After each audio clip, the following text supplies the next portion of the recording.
बिस्मिल्लाहिर्रहमानिर्रहीम नहमदुहु व नुसल्ली अला रसूलिहिल करीम। कोरोना वायरस की फ्री वैक्सीनेशन कैसे हो सकती है? और अगर फ्री वैक्सीनेशन ना करें और गरीब मुल्कों को वैक्सीनेशन करनी पड़ गई तो अंदाज़ा लगाइए कि जब ये वैक्सीन आएगी तो कितनी मिकदार में आएगी, किन लोगों को मिलेगी और इसकी कीमत क्या होगी। गरीब लोगों के बस की बात नहीं है। हम वैक्सीन का इंतज़ार ना करें, हम कीमती वैक्सीन का इंतज़ार ना करें, हम फ्री वाली वैक्सीन ढूंढें और बहुत ही आसान, हर घर में मौजूद। ये जितने लोग कोरोना पॉजिटिव आ रहे हैं मगर उनको कोई तकलीफ़ नहीं है या हल्का बुखार, नज़ला ज़ुकाम, गला ख़राब हुआ और कोरोना पॉजिटिव हैं, ये सारे वैक्सीन हो चुके हैं। They are all vaccinated now. उनके अंदर एंटीबॉडीज़ बन गई हैं। उनको ये वायरस कहाँ से मिली? घर वालों से मिली, बाहर वालों से मिली, मास्क ना पहनने से मिली या मास्क पहनने से ज़रा सी मिली।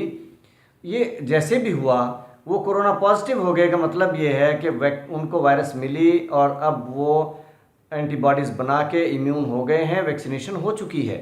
ये फ्री वैक्सीनेशन है। अब हम कैसे वैक्सीनेशन करें कि सब वैक्सीनेटेड हो जाएं और मर्ज़ किसी को मुहलक ना हो।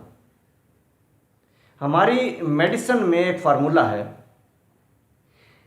अ poison in small doses is a medicine and a medicine in large doses is a poison.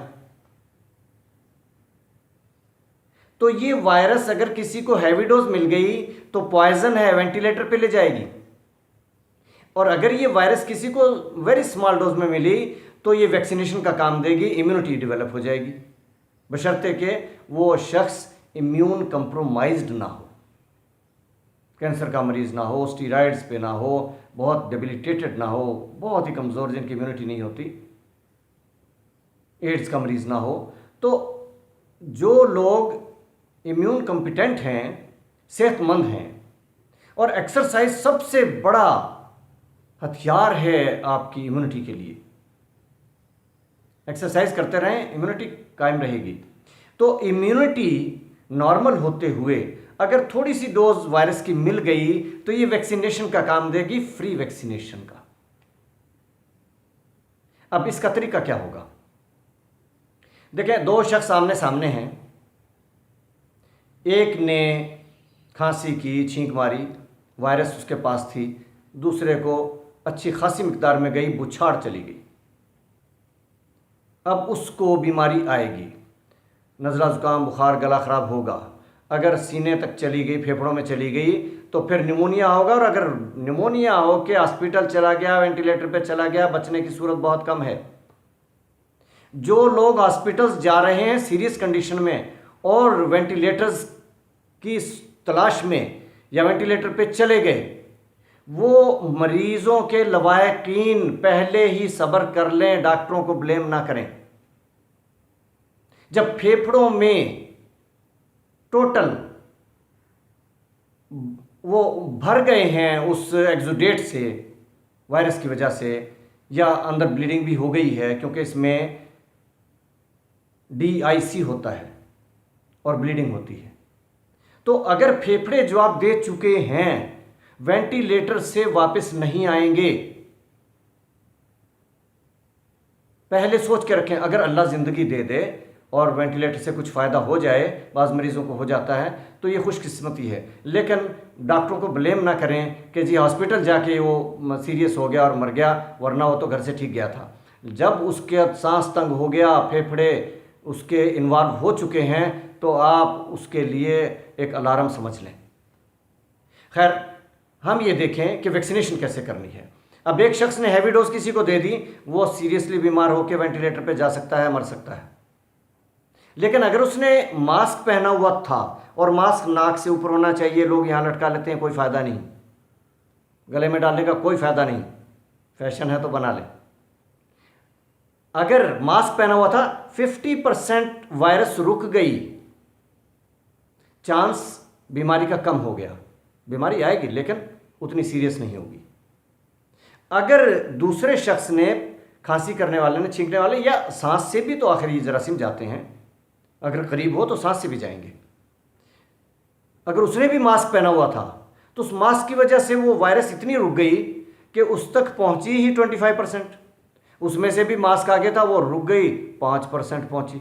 5% ने जाके उसका नुकसान कुछ नहीं किया, उसको वैक्सीन का काम दे दिया। बॉडी ने फ़ौरन उसके खिलाफ क़ुव्वत मुदाफ़त बनानी शुरू कर दी।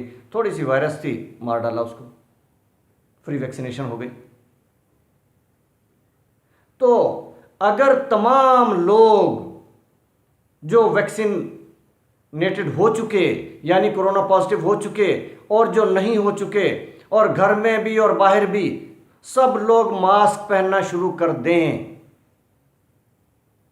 और डिस्टेंस रख लें, 1 महीना पाबंदी कर लें। अब सारी इंडस्ट्री खोल दें, सारी ट्रांसपोर्ट खोल दें, सारे दुकानें खोल दें, कारोबार खोल दें, सब कुछ कर लें, सिर्फ मास्क और डिस्टेंस का ख्याल रख लें, सैनिटाइज़र लगा लें, हाथ धो लें, घर जब जाएं तो अपना नाक और गला साफ करके हाथ धो के दूसरों के पास जाएं, मास्क पहन के जाएं। अब 1 महीना सिर्फ पाबंदी कर दें और कारोबार भी सारे चलते रहें, कोरोना का मर्ज मुल्क से ख़त्म हो जाएगा और पूरी कौम वैक्सीनेटेड हो जाएगी। लेकिन ये काम कौन करेगा? जहां जहालत के अंधेरे छाए हों वहां अवाम से तवक्को ना रखें। हुक्मरानों को करना पड़ता है, कानून के ज़रिए करना पड़ता है, भारी जुर्मानों के ज़रिए करना पड़ता है, अगर वो कर लें।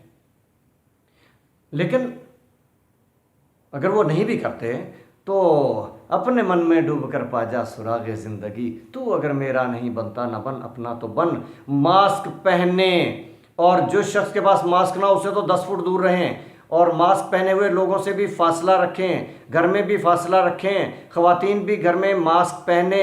आपके कपड़ों को जरासीम लगे हुए हैं, आपके दरवाज़ों को लगे हुए हैं, हैंडल को लगे हुए हैं, बर्तनों को लगे हुए हैं, बेडशीटों को लगे हुए हैं। ये वायरस तो चीज़ों को लगती है और वहाँ से हाथ लगाया और मुंह पे लगाया, अंदर चली गई, रिस्क ले लिया। अगर मास्क पहना हुआ है, आपका हाथ कहीं लगा भी है, चेहरे पे लगा, मास्क ने उसको रोक लिया, वायरस नहीं गई। अगर कोई चंद वायरस के जरासीम चले भी गए तो वैक्सीनेशन का काम देंगे। घर में भी मास्क पहने और बाहर तो हर सूरत पहने। अपने आप को भी बचाएं और अपने घर वालों को भी बचाएं, अपनी कौम को भी बचाएं, अपने मुल्क को भी बचाएं, पूरी इंसानियत को बचाएं। जिसने एक इंसान की जान बचाई उसने पूरी इंसानियत की जान बचाई, जिसने एक इंसान की जान ले ली उसने पूरी इंसानियत की जान ले ली। ये कुरान का ऐलान है। Thank you very much.